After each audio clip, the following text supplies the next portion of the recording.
कि अगर नहीं बाज आओगे बलूचिस्तान को ब्लीड करने से तो लाल किले से लेकर कश्मीर के जंगलों तक तुम्हें घुस के मारेंगे। मैं तो ये कहना चाहूँगा कि मूवी शुरू भी नहीं हुई थी, सिर्फ एक ट्रेलर दिखाया गया था और ट्रेलर के बाद 88 घंटे में वो ट्रेलर ख़त्म हो गया।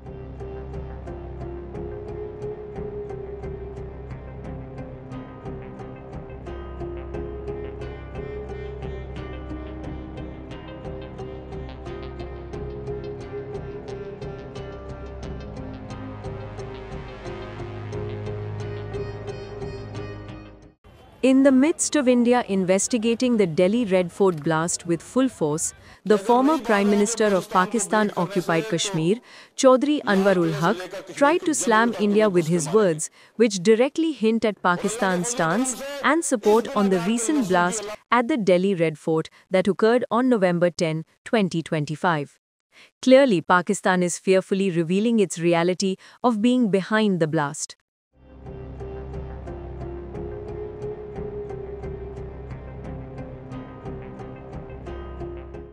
As always, Pakistan's Minister of Defence, Khwaja Asif, yet again made sure to play on the front foot and speak out on India in a recent media interaction. Pakistan is fully ready to fight a two-front war, with India on the eastern border and the Taliban on the western side. If they want the final round, we have no option but war. I cannot rule out an all-out war or any hostile strategy from India, including border incursions or attacks. We must stay fully alert.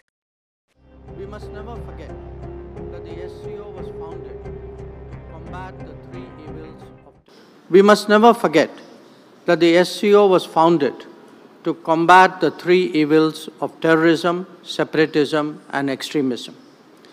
These threats have become even more serious in the years that have passed. It is imperative that the world display zero tolerance towards terrorism in all its forms and manifestations. There can be no justification, no looking away, and no whitewashing. As India has demonstrated, we have the right to defend our people against terrorism and will exercise it. In conclusion, India believes that SCO must adapt to the changing global landscape, develop an expanded agenda, and reform its working methods. We will contribute positively and fully to these objectives. India has been fully preparing itself to be ready for any sort of war that comes knocking at its door, all the more after the Pahalgam attack, the Red Fort blast, and so forth. मैं तो ये कहना चाहूँगा कि movie शुरू भी नहीं हुई थी, सिर्फ एक ट्रेलर दिखाया गया था और ट्रेलर के बाद 88 घंटे में वो ट्रेलर ख़त्म हो गया था। तो आगे आने वाले हालात कैसे होंगे, ये इसके बारे में हम पूरी तैयारी करके बैठे हुए हैं और अगर कोई ऐसा हमें मौका देता है पाकिस्तान, तो हम उसको भरपूर एक शिक्षा प्रदान करना चाहेंगे उसको कि कैसे एक जिम्मेवार नेशन को अपने पड़ोसियों से बिहेव करना चाहिए। देखिए, जब कोई भी ऑपरेशन होता है उससे कुछ ना कुछ हम शिक्षा ग्रहण कर सकते हैं। तो इस ऑपरेशन में भी हमने कुछ शिक्षा ग्रहण की। जैसे सबसे पहले तो हमने ये लेसन प्राप्त किया कि इसमें सबसे पहले चीज़ ये है कि जो डिसीजन मेकिंग है या जो आपने निर्णय लेना है उसके लिए समय बहुत कम है और निर्णय आपको हर लेवल पे लेना पड़ेगा। क्या आप यहाँ पे निर्णय लें और फिर नीचे पास करें, नहीं हो सकता। तो हर लेवल पे, हर स्तर पे लोगों को समय के हिसाब से तैयारी करनी पड़ेगी और एक्शन लेने पड़ेंगे, कार्रवाई करनी पड़ेगी। दूसरी चीज़ जो इंटीग्रेशन बोलते हैं, इंटीग्रेशन का ये मतलब है कि चाहे army, navy, air force, CAPF, cyber, space कोई भी हो, उसका इंटीग्रेशन हम जितना जल्दी करेंगे उतना हम इस लड़ाई को बड़े साझे ढंग से लड़ सकेंगे, क्योंकि आज की लड़ाई जो है वो मल्टी डोमेन है।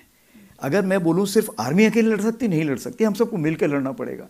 जो सैटेलाइट है वो बताएगी कि कौन कहाँ पर बैठा हुआ है और जो उसी प्रकार से जो हमारे साइबर हैं उसका ये है कि क्या मुझे एक मान लीजिए एक ड्रोन आ रहा है, तो ड्रोन के लिए क्या मुझे फायर करने की ज़रूरत है या मैं उसको इलेक्ट्रोमैग्नेटिक स्पेक्ट्रम या कहीं लेज़र से किल कर सकता हूँ। तो बहुत सारी चीज़ें हैं जो इतनी आपस में घुल मिल गई हैं कि हमें उसमें साथ में बैठ के सोच विचार करना पड़ेगा। तीसरी चीज़ ये है कि लड़ाई कितने दिन चलेगी ये आज हम नहीं बता सकते हैं। हमने तो लड़ाई तकरीबन मान लीजिए 88 घंटे में की, कल कोई 4 महीने भी चल सकती है, 4 साल चल सकती है। इस चीज़ को मद्देनजर रखते हुए क्या हमारे पास साजो सामान है उस लड़ाई को लड़ने के लिए, क्या उसके लिए शस्त्र हैं? अगर नहीं है तो उसकी हमें तैयारी करनी पड़ेगी। हमें ये देखना पड़ेगा कि हमें 4 साल की लड़ाई तक के लिए भी तैयारी करके रखनी पड़ेगी। The last thing you hear is the door. Your sanctuary is your imagination. कि अगर नहीं बाज आओगे बलूचिस्तान को ब्लीड करने से तो लाल किले से लेकर कश्मीर के जंगलों तक तुम्हें घुस के मारेंगे।